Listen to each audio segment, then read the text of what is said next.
Let's bring in research fellow at the Foundation for Democracies, or for Defense of Democracies, rather, Hussain Abdul-Hussain. Good morning to you. Thank you so much for joining us.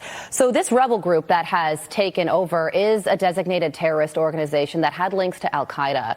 So how does this news out of the Middle East impact us here at home?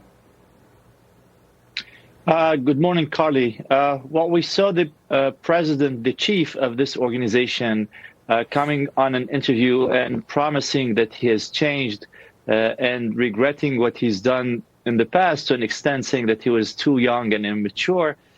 He almost said all the right things, but we can't really judge him by his words. We have to wait and judge him by his deeds.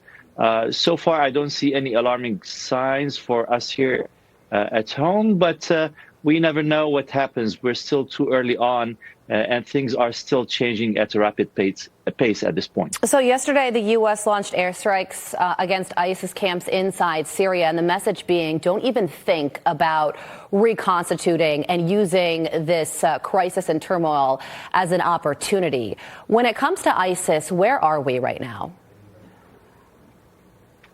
Well, ISIS has been trying to reconstitute for a long time. The fact that we had targets and we had not taken them out for some time tells us that we've been monitoring them, that they have been trying to come back, and that we still have them on the radar, which is a good point. We're still focused on ISIS.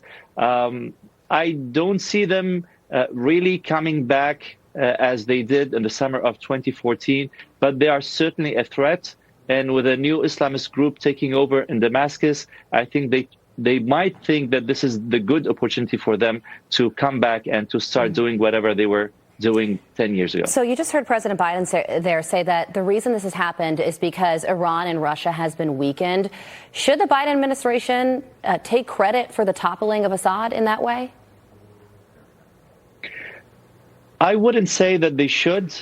Most of the steps along the way that got us here, mainly the fight that Israel has launched against the proxies of Iran, Hezbollah in Lebanon, and Hamas in Gaza, the administration has not been as supportive. The administration has always called on de-escalation and sort of a band-aid solution in that part of the world. The Israelis thankfully didn't listen, and they went after Iran and its proxies, and this is the result. So I wouldn't say that the Biden administration should be taking for whatever is happening now. So Israel and Syria share a border. The New York Times is reporting that Israeli ground forces crossed into Syria for the first time since 1973. What is the significance of that, and what does this shakeup in Syria mean for Israel? Israeli posture tells us that the Israelis are not really optimistic, that they are nervous.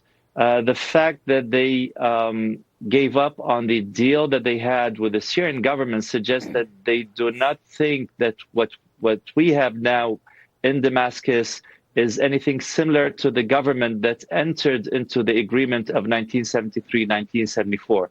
So the Israelis are taking precautions, and I think they're acting independently in preemptive self-defense. There are no signs that things are bad at the border yet, but it is always good to act preemptively than to wait for the terrorists to come after Israelis. Well, we know that Assad is in Moscow now after fleeing Syria. He's being given asylum there. And it seems like the fall of the Assad regime happened in a similar way that bankruptcy happens, very slowly and then all of a sudden. Hussain Abdul-Hussain, thank you so much for joining us, helping us understand all of this as it unfolds. We appreciate you very much.